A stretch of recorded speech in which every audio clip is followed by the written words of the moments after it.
thousands. Hello, my friends. Last time, you know what, we pushed aside the negativity for a little bit and just like focused on the great stuff about Pokemon Scarlet and Violet, just focusing on the positive, you know? We don't need to be so negative all the time.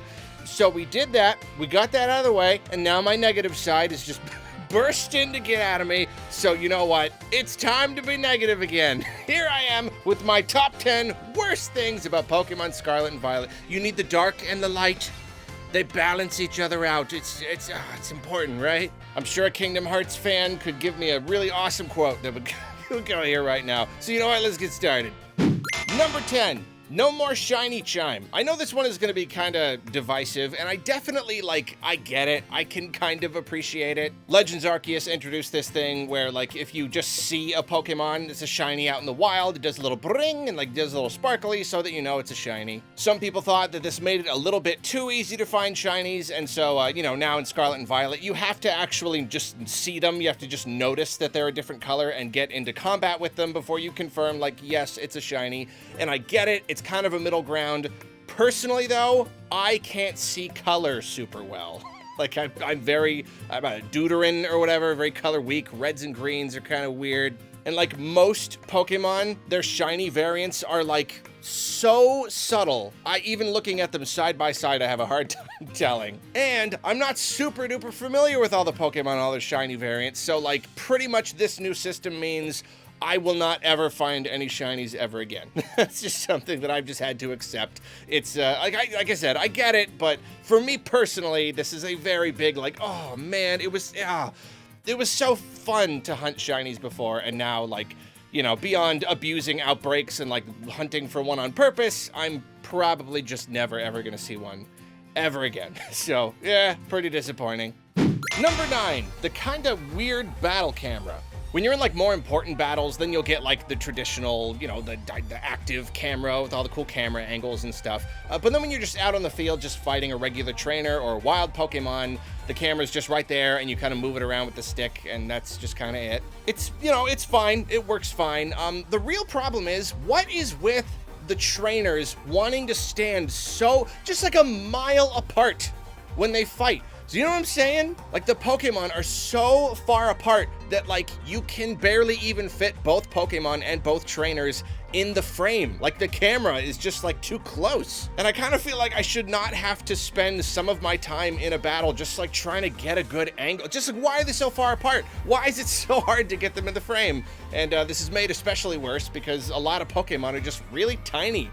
Compared to the character, your character, they're really super duper small and they're hard to see. So when you're fighting with these 2-inch high Pokemon and they're a mile apart, it's just hard to keep everything in the frame. And it's annoying. Number 8, too many items. This is a weird one. I like collecting items. I love games with items spread all over the place. You're always just finding stuff. There's always just a little thrill of ooh, what is it? Ooh, it's an elixir, cool. You know what I mean? It's a great thing. They just took it too far here. In a lot of games, Souls games, like Elden Ring and stuff, that comes to mind. A lot of games, you use items as kind of a way to just kind of map where you have and haven't been. If you see a bunch of items, it means you haven't been over there yet. If it's pretty empty, you have. And because this is such a big open world, I want to do that, but there's too many items. There are too many. There's the big glowy ones and then the little sparkly ones. And I was like, oh, the big glowy ones must be unique ones, and then the sparklies respawn. No, the glowies respawn too. They all respawn all the time, constantly. So no matter where I go, no matter what I do, items, they're literally feet away from each other sometimes. It's just a grid of constant, unlimited items everywhere, and I kind of have this compulsion to pick them up. I kind of feel like I have to. I don't know if it's an OCD thing or what, but I really, really want to, but this game has forced me to just start ignoring them because there's just too many. Hundreds, thousands and thousands of items all over the place. It's just a little bit too much. It's kind of annoying. It's hard to track your progress, but then it's also just kind of well, you never have to go to the store ever, just ever, because the game just showers you with everything you could possibly want. It's weird. Number 7, no side quests. This is a really confusing one. Arceus kind of introduced the pseudo open world style, and because of that, you had just a bunch of side quests, just NPCs who are go get me this many of this item, go get me this kind of Pokemon, go and just like whatever, any kind of little cute little story thing. But now we have a truly open world and towns that are just packed, just cram-packed, stuffed to the gills with NPCs that are just hanging out. I feel like you could have programmed just some of them to just be like, hey, go do this thing. You know, just busy work. It's something to do when you're just enjoying being in a big open world. You don't want to do any major stuff. You just want to mess around. Side quests would have really helped there, and I really honestly don't know why. There just kind of aren't any. It's very strange. Number 6, the map. The map, like when you just glance at it, you think that's a pretty good map. You know, I see a lot of info on the screen. And yet, like, it is really annoying to use. Like, it doesn't clearly display what direction the character is pointing, so I'm constantly, like, going back and forth and pausing and unpausing to figure out, like, what direction I should be going. Sometimes when you open it, it orients, like, in the direction that you're pointing, and sometimes it just goes with the true north thing. It's kind of inconsistent and weird. You can't even put markers on it. You can put down one destination and that's it. It's a massive world. I want to keep notes. I want to keep track of where certain stuff is and earmark it for later when I just, oh yeah, come back to this later. But you just totally can't. You can't put down any markers or anything. And it's really annoying. What can I say? Number 5, the slow combat.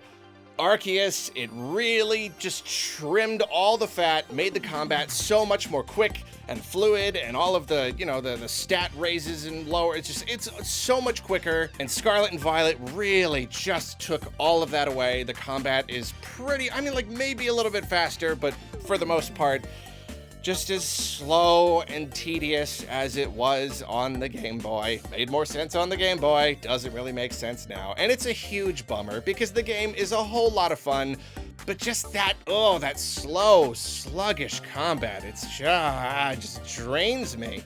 One thing that makes it a lot better though, at the very least, getting into wild encounters is a lot faster. So even if you accidentally get into an encounter, it enters the battle a lot quicker. You don't have to watch your Pokemon coming out. So at the very least, that does make it better. But yeah, it's Number 4, EXP share. Like, yeah, no one should be forced to use it. It doesn't make sense. Just give people the option to turn it off if they want. What does that hurt? What is it gonna hurt anybody if you let me just turn it off? Personally, I don't actually hate the EXP share. I can appreciate it. I can kind of appreciate that it sort of lowers the amount of grinding that I have to do. My problem is that in this game in particular, it feels like there's just too much EXP to go around. Just too much. I mean, like, because it's a big open world and I just want to, like, go and mess around and fight trainers and fight wild Pokemon and stuff, the problem with that is you do that, you're gonna get super over-leveled because the EXP, it gives you so much experience to all of your Pokemon. Like, you'll raise an entire army without ever having to even look at them or battle with them or anything. It just kind of feels like the numbers are off. There's just too much coming at you. And similarly, number 3, level scaling. I'm not saying that the game should definitely have, you know, some kind of like, you know, a lot of RPGs scale everything. They scale the entire world to just what level you're at. I don't necessarily want that, but I would like some sort of system in place to help things a little bit, or maybe even just like a little guide that lets you know, you know, even color-coded. You don't even have to go exactly by number, but just like this area of the map is this kind of levels, and this one is a little bit higher. I mean, generally, when you move further away from your starting position, things get higher and higher, but it's all too easy, again, thanks to the XP share, to become super over-leveled because you're having so much fun just going out and adventuring, and then it comes time to fight a gym guy thing, and you're like, oh yeah, I'm like 20 levels ahead of them, and it's just like nothing at all. It's a system that, it's nice that it's so open, but they really need to tweak it in some little way just to help guide the player a little bit more. Number 2, you can tell just by like all of the other stuff I've been saying, I am upset that they ditched all of the Arceus stuff. Not everything, you know, Arceus did some things that this game, you know, like the whole move pool thing, you can swap out moves, that's really cool. You know, there's some little quality of life things that made it. But the vast majority of positive changes that Arceus brought to the series have just been ignored. Completely ignored. And I know the games were in development at the same time and all that stuff, but this one came out almost a year later The fact that they were in development at the same time means they could have worked together. They all know what's happening in their games. It's just really disappointing to see so many awesome new features just not there. Just not there in the slightest. And you're like, oh, this Pokemon game is fun. Sure would have been a lot better though, and it could have been a lot better. Every reason for it to have been a lot better, and they seem to have just kind of purposefully decided to not make it a lot better. I don't really get it. Yeah. And finally, number one, you most certainly guessed it, and I actually mean that this time. It's the performance. Pokémon Scarlet and Violet is a pretty darn good game, but if there is anything bringing it down, it's the performance. The game lags and chugs and stutters in certain places, and I know different players have had different experiences. There are apparently some people who are just like, no, this is perfectly fine, and you're all just complaining. There's nothing wrong with it. I've never seen any problem whatsoever. I don't understand that. I don't get it at all. There are entire areas of the game that are in slow motion for me. It's slow motion. It's not exaggerating. And yes, my game is installed on my system memory, not the SD card. I was like, oh, everybody's saying it works better if you do it on the system. It was already on the system memory, and it still runs like trash sometimes. And then, of course, all the glitches and bugs and stuff. It crashes quite a lot. I mean, like, the autosave means that I've never really, like, lost any progress because of a crash, but it's still kind of annoying that I have a Pokemon game that crashes semi-regularly. That's a weird thing to have to deal with. And I mean, you know, again, it's another thing I'll talk way more about in my review, but it's just one of those things. Like, yeah, you could have had a really superb game here. It's a great game. It's gonna sell a lot, blah, blah, blah, but like, we sure would have enjoyed it a lot more. Wouldn't it have been nice if your customers enjoyed it more? Wouldn't it just like, isn't there some part of you, the humans that work at the company, is there some little part of you that thinks like, if they actually enjoyed it more, that would have been nice? Like, no, they gave us our $60. I don't really care how much they enjoy it, as long as they bought it. Okay, we're going too far here. Save it for another day. So those are my top 10 things that I don't like about Pokemon Scarlet and Violet. Why don't you head on down to the comments and let me know some of the stuff that you just plain old don't like. Forget the positive. The time for negativity is now. But you know what? There's such a thing as healthy negativity. We can all still be, we can all still be respectful.